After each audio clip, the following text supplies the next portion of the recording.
Hello बच्चों, कैसे हैं आप सब। अभी आज हम फिर से पढ़ेंगे IUPAC नामांकन। ठीक है, तो IUPAC नामांकन में हम पिछले 3 वीडियो से पढ़ रहे हैं, जिसमें हमने एल्केन का नामांकन देखे थे, फिर हमने कॉम्प्लेक्स सब्स्टिट्यूएंट वाले एल्केन का नामांकन देखे थे, और लास्ट वीडियो में हम लोगों ने साइक्लो एल्केन का नामांकन देखे थे।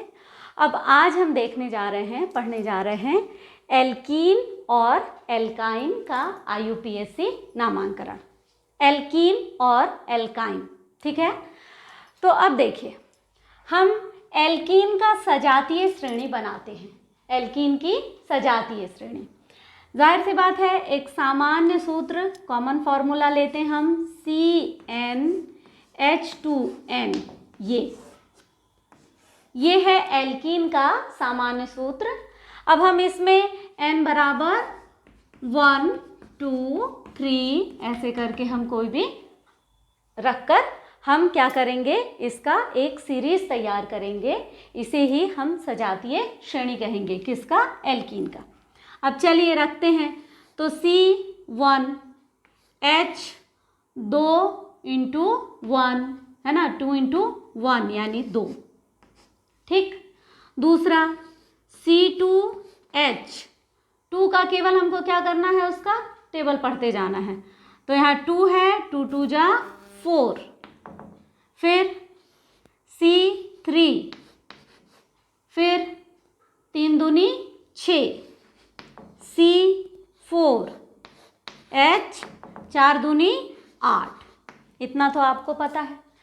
तो इस तरह से हम मान रखते जाएंगे और हमें एक यौगिकों का एक समूह मिल जाएगा, ठीक है। इसमें जो मेन बात आपको याद रखना है, इसमें ये याद रखिए कि आपका जो रूट वर्ड होता है, मूल शब्द, रूट वर्ड प्लस, अब हम एल्कीन में जो अनुलग्न लगाते हैं वो लगाते हैं ईन। देखिए भाई, ये एल्काइन का नहीं है, ये एल्कीन का चल रहा है। ये हम रूट वर्ड में क्या लगा देते हैं, ईन लगा देते हैं। तो अब जाहिर सी बात है, ये क्या है, मैथ, और फिर क्या आ गया, ईन। तो क्या हो गया, मैथीन। फिर एथ, 2 कार्बन वाला एथ प्लस ईन, तो ये हो गया एथीन, ठीक है। फिर उसके बाद 3 कार्बन वाला प्रोप धन ईन, तो क्या हो गया, ये प्रोपीन, ठीक। ये 4 कार्बन वाला ब्यूट, रूट वर्ड क्या है, ब्यूट प्लस ईन, और ये हो जाता है ब्यूटीन, ठीक। तो इस तरह से हम एल्कीन ये बिना ब्रांच के सामान्य एल्कीन है।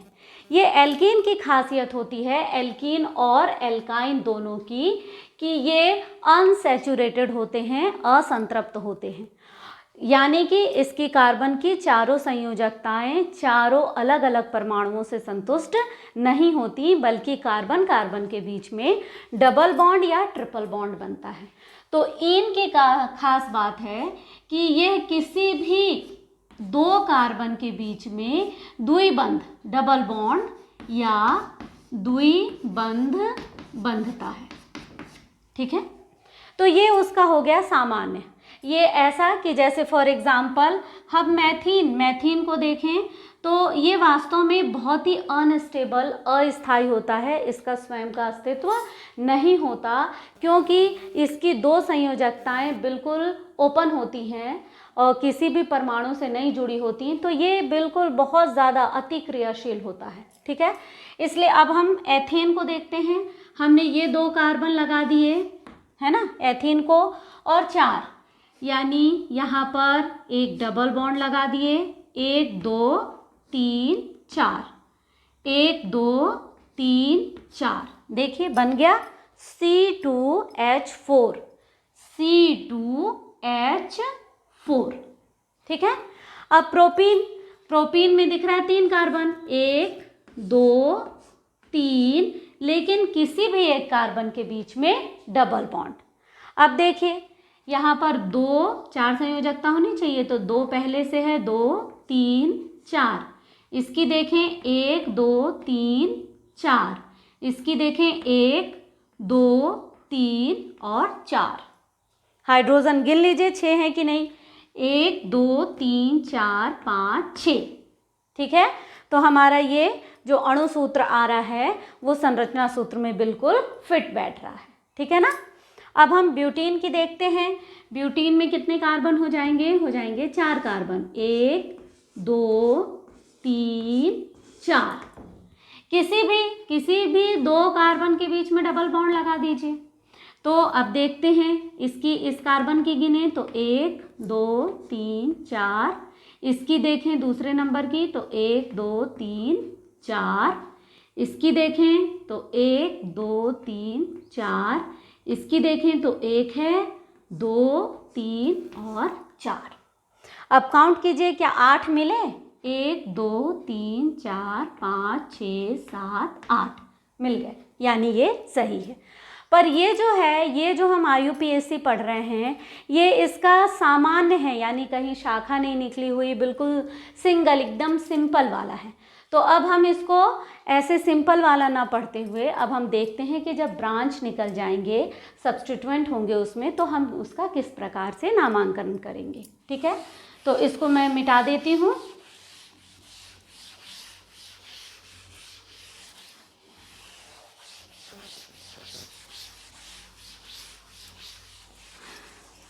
हाँ, अब देखिए, अब जैसे ऐसा भी हो सकता है कि किसी शाखा में, हाँ, 2 या 2 से अधिक डबल बॉन्ड भी हो सकते हैं। फॉर एग्जाम्पल हम देखें ऐसा। ठीक, तो अब हम इसमें देख रहे हैं कि 1 2 3 4, 1 2 3 4, 1 2 3 4, 1 2 3 4। ठीक है, अब इसका नाम हो जाएगा। हाँ, अब हम 4 कार्बन वाला है, 1 2 3 4, तो हम ब्यूटीन नहीं बोलेंगे इसको। क्यों? क्योंकि इसमें हमको दिख रहा है कि 2 कार्बन के बीच में डबल बॉन्ड है, एक इस कार्बन के बीच में भी है और इस कार्बन के भी बीच में है डबल बॉन्ड। तो जाहिर सी बात है, अब जो हम अनुलग्न लगाएंगे उसके नाम पे हम क्या लगा देंगे? ईन तो हैं, पर कितने ईन हैं? 2 हैं, इसलिए हम लिख देंगे डाईईन। क्या लिख देंगे? डाईईन। ठीक है, डाईईन। अब हम देखेंगे कि पोजीशन तय कर देंगे कि किस किस कार्बन के बीच में ईन लगा हुआ है, यानी डबल बॉन्ड है। तो हम इसका कहीं से भी अंकन कर देंगे। तो 1 2 3 4, देखिए, यानी 1 और 2 के बीच, 3 और 4 के बीच। ऊपर से अंकन करेंगे 1 2 3 4, फिर 1 और 2 के बीच, 3 और 4 के बीच, यानी कहीं से भी हम करें हमें वही स्थिति हो रही है, हमें नंबरिंग में सेम पोजीशन ही मिल रहा है। इसलिए हम क्या कर देंगे? हम नाम लिख देंगे 1 1। पहले हम 4 कार्बन देख ले रहे हैं, तो रूट वर्ड ब्यूट, ब्यूट, और क्या हो जाएगा?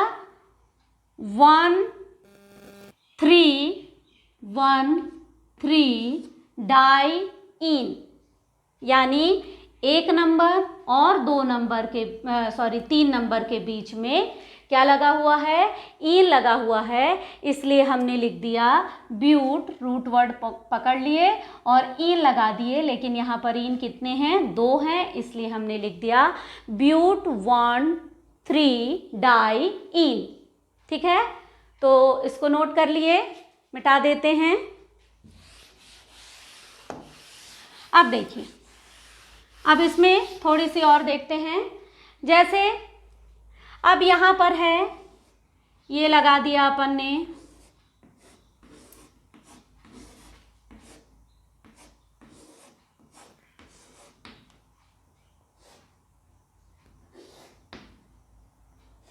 1 2 3, 1 2 3 4, 1 2 1 2 3 4, 1 2 3 4 1 और यहाँ 3, ये बन गया। ठीक है, अब हम क्या करें, अब यहाँ पर IUPAC का एक अलग नियम आएगा, ये रूल्स जो स्पेसिफिकली एल्कीन और एल्काइंस के लिए होता है। अभी हम एल्कीन देख रहे हैं, फिर उसके बाद एल्काइन भी देखेंगे। ठीक है, तो इसमें रूल्स ये होगा, अभी तक हम जो कार्बन की सबसे लंबी श्रृंखला का चयन करते थे, तो दिख ही रहा है कि सबसे लंबी कार्बन श्रृंखला कौन सी है, ये वाली है, दिख ही रहा है ना। आप इधर से भी कर देंगे तो भी उतना ही पड़ेगा। अब उसके बाद हम नेक्स्ट क्या करते थे, हम इस लंबी कार्बन श्रृंखला का अंकन करते थे, नंबरिंग करते थे। अब यहीं पर बस अलग थोड़ा हो जाता है, इसमें जो है अंकन हम उस तरफ से करेंगे जहाँ से हमको द्विबंध या त्रिबंध, ट्रिपल बॉन्ड है ना, त्रिबंध निकट हो, पास पड़े। ठीक है, अब हम क्या करेंगे, जो हमारा ये सब्स्टिट्यूएंट या जो हमारा प्रतिस्थापी था है ना, साइड ब्रांच या पार्श्व श्रृंखला थी, अब उस पार्श्व श्रृंखला को हमें द्विबंध और त्रिबंध की तुलना में मतलब नेग्लेक्ट करना होगा, और हमें प्राथमिकता किसको देनी होगी, डबल बॉन्ड को। यानी डबल बॉन्ड जहाँ से पास पड़ेगा हम अंकन वहाँ से करेंगे। ये एक नियम हो गया जो हम पहले ऐसा एल्केन के केस में नहीं करते थे। एल्केन में हम कैसा करते थे, जिधर से पार्श्व श्रृंखला पास पड़ती थी हम वहाँ से अंकन शुरू कर देते थे, लेकिन यहाँ पर हम अंकन कहाँ से शुरू करेंगे, जहाँ पर डबल बॉन्ड या ट्रिपल बॉन्ड पास होगा। ठीक है, तो अब अंकन जाहिर सी बात है, अगर हम 1 2 3 4 चौथे कार्बन पर होगा डबल बॉन्ड, यदि इधर से अंकन करें तो 1 2 दूसरे नंबर कार्बन पर ही डबल बॉन्ड है, तो हम अंकन इधर से करेंगे 1 2 3 4 5 6। ठीक है, तो अब फिर वही कि रूट वर्ड के आगे हमको क्या लगाना होता है, हमें लगाना होता है सेकेंडरी प्रीफिक्स। सेकेंडरी प्रीफिक्स मतलब कि कल मैंने बताई थी, इसके पहले भी हम ढांचा बना के पढ़ रहे थे कि सेकेंडरी प्रीफिक्स मतलब कि जो साइड ब्रांचेस निकली हैं, जो पार्श्व श्रृंखला निकली हुई हैं, उनको हम सेकेंडरी प्रीफिक्स यानी रूट वर्ड के पहले लगा देते हैं। ठीक है ना, तो अब यहाँ 5वें पे क्या है, 5 पोजीशन, ये देखिए 5वें नंबर कार्बन पे क्या जुड़ा हुआ है, मैथिल, तो हो गया 5 मैथिल, 5 पोजीशन पर हमने मैथिल दे दिए, और हम कितने कार्बन हैं, 6, यानी हेक्स, रूट वर्ड क्या हो गया, हेक्स, और कौन से कार्बन पर इन है, 2 पर, तो हेक्स 2 इन। आ गई बात समझ में। एल्कीन में हमको क्या करना है, प्रतिस्थापी को हमें डबल बॉन्ड से प्राथमिकता कम देनी है। हमें अंकन किस तरफ से करना है, जहाँ पे डबल बॉन्ड या ट्रिपल बॉन्ड पास पड़े वहाँ से हमको अंकन करना है। तो ये नाम क्या हो जाएगा, 5 मैथिल, 5 पोजीशन पर मैथिल जुड़ा हुआ है, हेक्स 2 इन। ठीक है, तो इस तरह से हमने देखा। यहाँ पर एक जो नियम आ गया वो इस नियम को आप नोट कर लीजिए कि हमें अंकन उसी तरफ से करना है जहाँ पर हमारा द्विबंध या त्रिबंध पास में पड़ता हो। ठीक, अब देखिए मिटा देते हैं इसको अब, और बाकी सेम चलेगा कि लंबी श्रृंखला का चयन कर लेंगे, उसके बाद इस तरह से बाकी सब कुछ सेम चलेगा। अब देखिए, अब हम जैसे ये द्विबंध,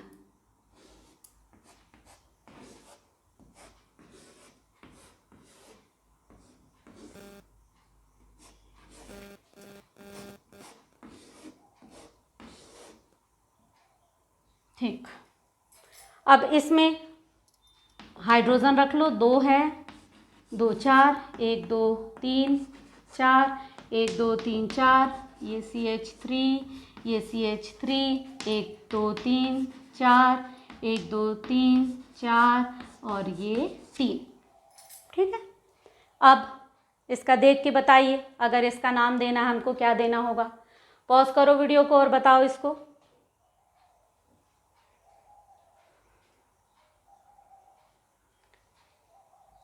बना?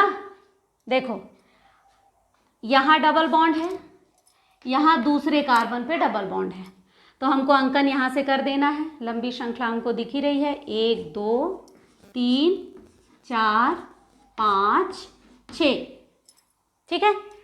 तीसरे कार्बन पर 2 मैथिल ग्रुप जुड़ा हुआ है, तो हम क्या लिख देंगे, 3 डाई मैथिल, 3 डाई मैथिल। अब ईन कहाँ कहाँ पर एक ईन है, एक 1 पर है और एक 4 पर है, तो और कितने कार्बन हैं, हेक्स, रूट वर्ड हेक्स, और 1,4 डैश डाई ईन बन जाएगा ना? बताइए बन गया क्या? नहीं, ऐसा बन गया। तो अब हम थोड़ी सी प्रैक्टिस कर लेते हैं। जो आप लोगों को थोड़ी दिक्कत होती है वो है बॉन्ड लाइन स्ट्रक्चर, यानी आबंध रेखा संरचना। इसको मिटा दूं, तो अब हम आबंध रेखा संरचना पे 1-2 प्रैक्टिस कर लेते हैं, फिर हम एल्काइन पढ़ेंगे। अब बॉन्ड लाइन स्ट्रक्चर अगर ये ऐसा है,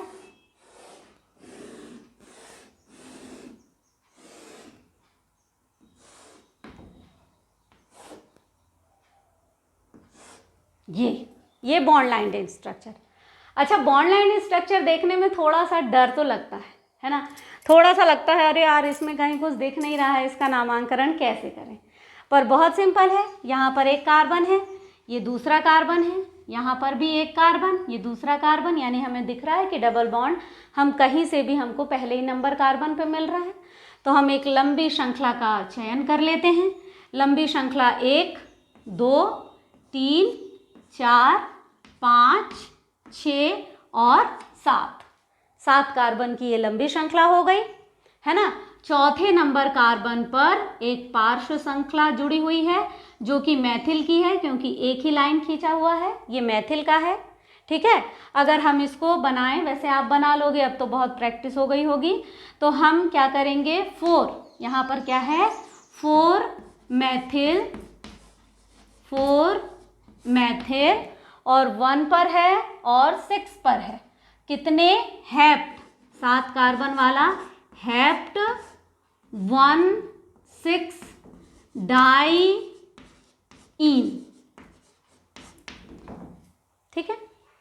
इसी तरह से आपको नाम लिखते चले जाना है। कुछ बहुत अब मैं आपको और दे देती हूँ, तो उसको आप लिख लीजिए, कोई दिक्कत नहीं है कहीं पे। 1-2 करके देखिए क्या बनता है क्या।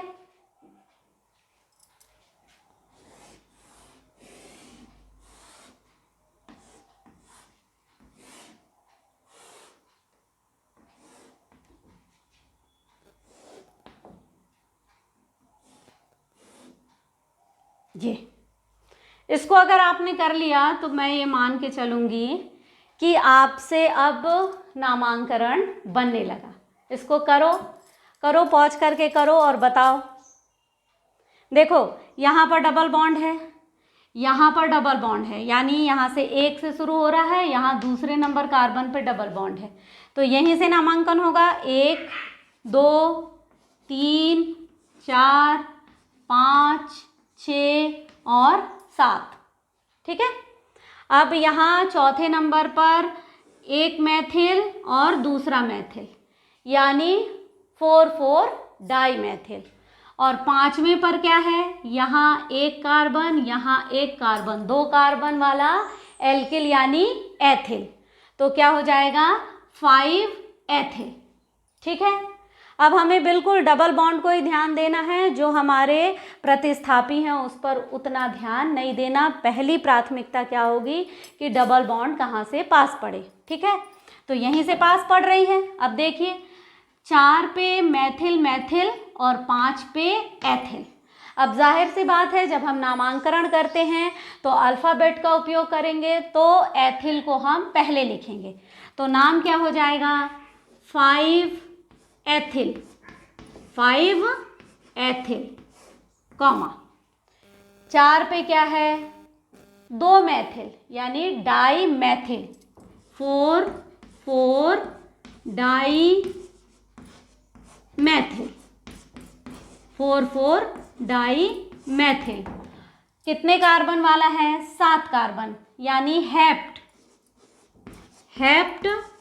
और कितने ईन हैं, 1 पर ईन है और 5 पर ईन है, तो क्या हो जाएगा 1,5 डाई ईन।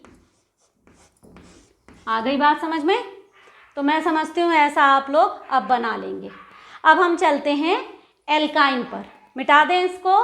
कितने बच्चों से ये बना, जितने लोगों से ये बन गया, जिन बच्चों से, ये मान के चलिए उनको IUPAC अब बहुत अच्छे से समझ में आ रहा है। ठीक है, अब हम मिटा देते हैं। अब थोड़ा सा एल्काइन देखो, एल्काइन और एल्कीन दोनों एक ही जैसे हैं, बस एल्काइन में ट्रिपल बॉन्ड लगता है और एल्कीन में डबल बॉन्ड लगता है। बाकी चीज़ें लगभग एक समान ही होती हैं, नियम एक ही समान होते हैं। अब जैसे यहाँ पर हम देख लें, यहाँ हम इसमें जो प्रत्यय लगाते हैं आइन में, देखिए एल्काइन में रूट वर्ड तो वही रहता है, मूल शब्द, और यहाँ हम प्रत्यय लगा देते हैं आइन, अनुलग्न हम क्या लगा देते हैं, सफिक्स क्या लगाते हैं, आइन। ये इसके लिए हो गया, ठीक है।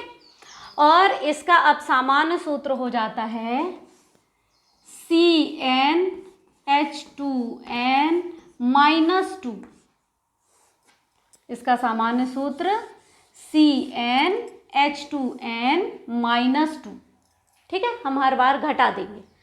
अब बनाइए, कार्बन नंबर 1 से बनाते हैं, तो C1 हो गया है ना, 2 1 जा 2 और -2 यानी 1 ही, ठीक।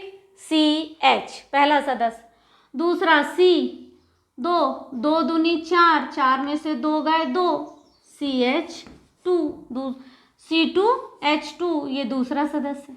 तीसरा C3, 3 दूनी 6, 6 में से 2 गया 4, तीसरा सदस्य। अब नाम बिल्कुल वैसे ही लिखते जाना है। ये एक कार्बन वाला है यानी मेथ, धन, आइन, मेथाइन, एथ, एथ, धन, आइन, एथाइन, और प्रोप, प्रोप, धन, आइन, प्रोपाइन। ये सामान्य ऐसे ही चलता रहेगा। आप इसको बना के भी देख लें, पहला कार्बन वाला तो ये एल्कीन से भी ज़्यादा रिएक्टिव हो जाएगा क्योंकि अभी इसकी 3 वैलेंसीज ओपन हैं, ठीक है। तो इसलिए इसको हम छोड़ देते हैं, इसका अस्तित्व ही नहीं होता। ये कह सकते हैं कि इसको मतलब अवस्था में, स्वतंत्र अवस्था में प्राप्त ही नहीं किया जा सकता। अब इसको देख लेते हैं, यहाँ पर 2 कार्बन हैं और फिर ये 2 कार्बन हैं।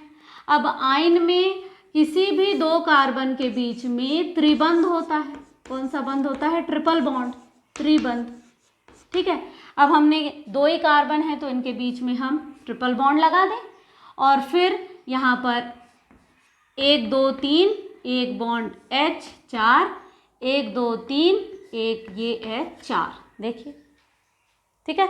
तो हमको मिल गया C2H2। ये दूसरा, इसके बाद 3 कार्बन वाला बना के देखते हैं, 1 2 3, कहीं भी ट्रिपल बॉन्ड लगा दीजिए, तो 1 2 3 और 1 4, 1 2 3 और 1 4, इसमें हाइड्रोजन नहीं लगेगा, इसमें 1 है तो कितना लग जाएगा? 3, ठीक है। तो हमारे पास हाइड्रोजन कितने हो गए? 3 और 1 4, देखो हो गया। तो ये हो गया प्रोपाइन, इसका संरचना सूत्र और वो अणु सूत्र और वो वो उसका नाम, ठीक। लेकिन अब फिर वही कि यदि यहाँ पर मिटा देना इसको, यहाँ पर हमने ऐसा देखा कि चलिए सिंपल ये है तो चेन में बता दिए, लेकिन यदि पार्श्व श्रृंखला निकली हुई है, फॉर एग्जाम्पल हमने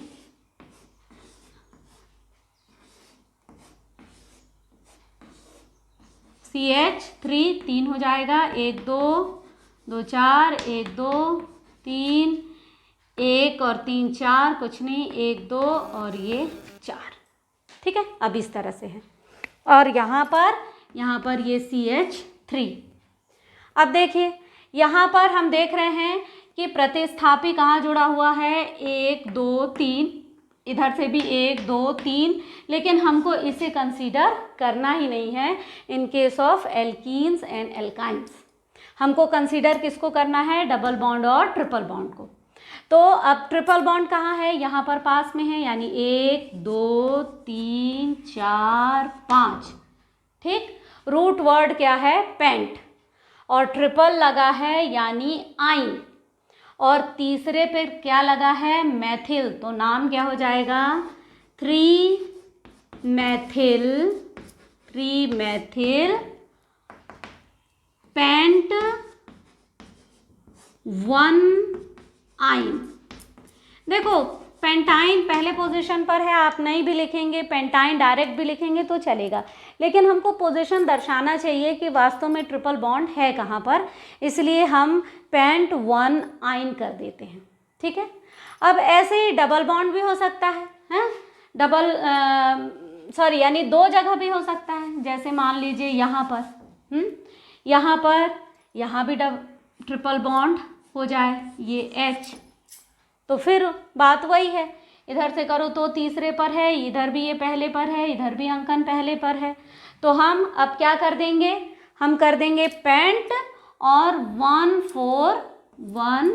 4 और नाम के आगे हम 2 जगह है, इसलिए डाइन, ऐसा डाइन। ठीक है, तो इस तरह से ये नामांकरण होता है। अब कुछ केस देख लेते हैं जिसमें डबल बॉन्ड भी है और ट्रिपल बॉन्ड भी है। कुछ केस हम ऐसे देख लेते हैं जिसमें एक ही कार्बन श्रृंखला में, जैसे फॉर एग्जांपल यहाँ देखिए ये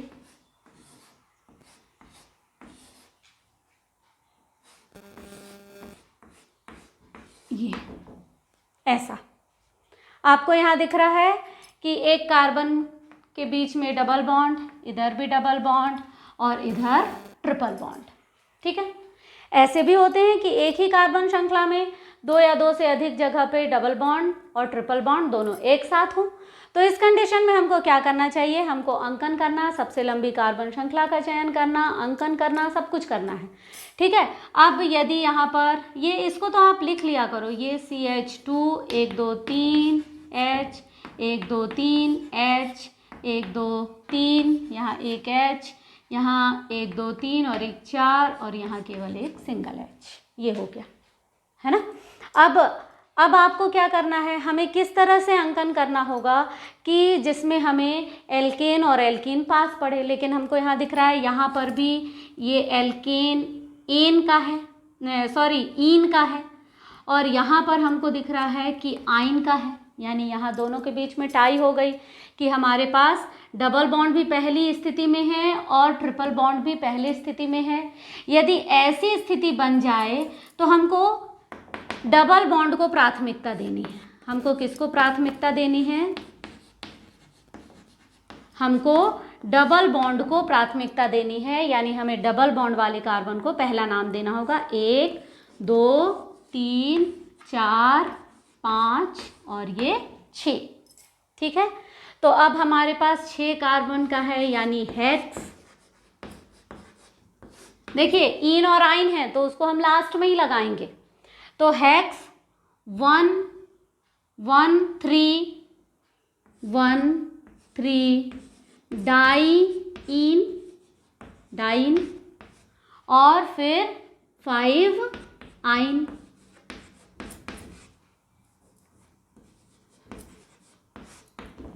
ठीक है, तो इस तरह से भी हो सकते हैं। अब यहाँ पर कार्बन की शाखा भी निकल सकती है, तो ये सब आपको अब पता है।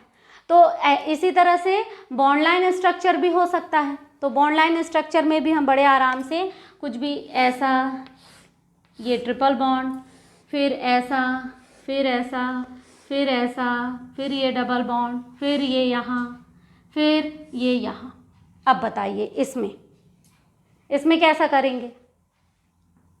ये बॉन्ड लाइन स्ट्रक्चर हो गई। अब आपको दिख रहा है कि पहले नंबर कार्बन पे ट्रिपल बॉन्ड है, तो 1 2 3 4 और चौथे नंबर पर है। ठीक है, अब यहाँ पर वो वाली बात नहीं है कि हम डबल बॉन्ड को पहले प्राथमिकता देंगे। कब प्राथमिकता देंगे? जब दोनों पहले नंबर पे पड़ रहा था। यहाँ अभी पहले नंबर पे ट्रिपल बॉन्ड पड़ रहा है, तो हम इसे प्राथमिकता देंगे। अंकन यहाँ से करेंगे 1 2 3 4 5 6 7। ठीक है, तो ये 7 है, मतलब इसका नाम क्या होगा? मैं ऊपर लिख देती हूँ। 7 है तो हेप्ट तो होगा ही, हेप्ट। ठीक, लेकिन हमको छठवें नंबर कार्बन पर मैथिल भी दिख रहा है, तो हम 6 मैथिल हेप्ट। फिर हम क्या करेंगे? 1 आइन 4 इन, 1 आइन 4 इन, ये ऐसा लिख देते हैं। ठीक है, तो मुझे ऐसा लगता है कि आज आपने एल्केन तो पहले पढ़ चुकी, एल्कीन और एल्काइन, इसका IUPAC नामांकन बहुत अच्छे से समझ में आ गया होगा। इसके बाद हम लोग क्रियात्मक समूहों वाले यौगिकों का नामांकन पढ़ेंगे। तो आशा है आप लोगों को पढ़ाई पसंद आ रही होगी, है ना? तो आ रही है तो अच्छे से आप देखिए, पढ़िए और हर वक्त तैयारी रखिए। ऐसा मत समझिए कि अभी हमारा पेपर पता नहीं होगा कि नहीं, क्या पता स्कूल खुलेंगे कि नहीं, पता नहीं के चक्कर में नहीं रहना है। तो आज स्कूल नहीं खुल रहे हैं, कोई बात नहीं, कभी ना कभी तो फिर खुलेंगे, और जब सामान्य स्कूल खुल जाएंगे तो ये समय वापस लौट के नहीं आएगा। आपको इस समय का ही उपयोग करते हुए अपनी पढ़ाई को जारी रखना है, और जारी रखते हुए इस समय का ज़्यादा से ज़्यादा उपयोग करना है। और आप देखोगे कि जब आप इस समय का अच्छा उपयोग किए, परीक्षाएं तो होंगी, सब कुछ होगा, तो आप मान के चलिए कि परीक्षाओं में ज़रूर सफल होंगे। तो ठीक है, मिलते हैं अगले वीडियो में। बाय।